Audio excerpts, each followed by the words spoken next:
ఇప్పుడున్న సీరియల్స్ చూస్తూ ఉంటుంటే కథలో లాజిక్ లేని సీన్లో, గాబారు పెట్టే ముస్తాబులో, భయపెట్టే ఎక్స్ప్రెషన్లో, అదరగొట్టే బ్యాక్గ్రౌండ్స్ మ్యూజిక్ చూసి ఎంజాయ్ చేస్తున్నా అనుకుంటున్నారు. ఏదో కాలక్షేపం కోసం మాత్రమే, కాసేపు మన ఇంట్లో సమస్యలు చికాకులు మర్చిపోవడానికి అంతే. నాకు జ్ఞానోదయం కలిగింది ఇది మొదటి రకం. 130% మంది ఈ రకమే. ఇంట్లో ఎవరు లేకపోవడం వల్ల ఒంటరిగా అనిపించకుండా ఎవరో మాట్లాడుతున్నట్లు ఉంటుందని చూసే అమాయకత్వం వేరేది. రెండో రకం ఏమంటారా? మరో 30% ఎలా ఉంటారంటే వీరికి సీరియల్ అంటే వారో ప్రాణం.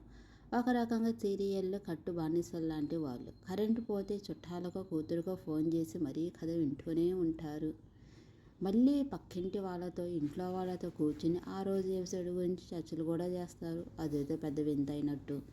ఆ సీరియల్ నిర్మాత కూడా అంతలా ఆలోచించరేమో. హీరోయిన్ కష్టాలు అన్నీ వాళ్ళవిగా ఫీల్ అయిపోతారు. వీళ్ళని భయంకరంగా తిట్టుకుంటూ ఉంటారు.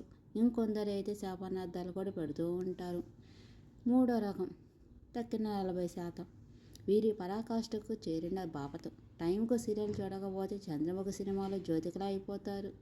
వీరు సీరియస్గా కథలోని హీరోయిన్ కష్టం గురించి, లేడీ విలన్లు వేసే ప్లాన్ల గురించి ఏదో ఇంట్లో విషయంలో చర్చించుకుంటూ బాధపడిపోతూ ఉంటారు. దురదృష్టవశాత్తు 2-3 రకాల వల్లే ఎక్కువ ప్రమాదం. ముఖ్యంగా ఈ మూడో రకంలో కొందరు హీరోయిన్ పాత్ర కంటే విలన్ పాత్రని ఎక్కువ ఓన్ చేసుకొని నెగిటివ్ ఆలోచనలు చేస్తూ ఉంటారు. అలాంటి వారిని ఈ మధ్య వార్తలు నిలుస్తున్నారు. భర్తను చంపడం, అత్తమామలు హింసించడం, కన్నబిడ్డలను కూడా చంపేస్తూ ఉండడం ఆడవాళ్ళలో ఉండే సహజ సున్నితత్వాన్ని ఆవిరి చేసే రాక్షసత్వం బుర్రకు ఎక్కించుకుంటున్నారు లేడీస్.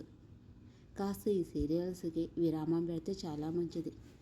ఈ వీడియో నచ్చితే లైక్ చేయండి, కామెంట్ చేయండి, సబ్స్క్రైబ్ చేసుకోండి.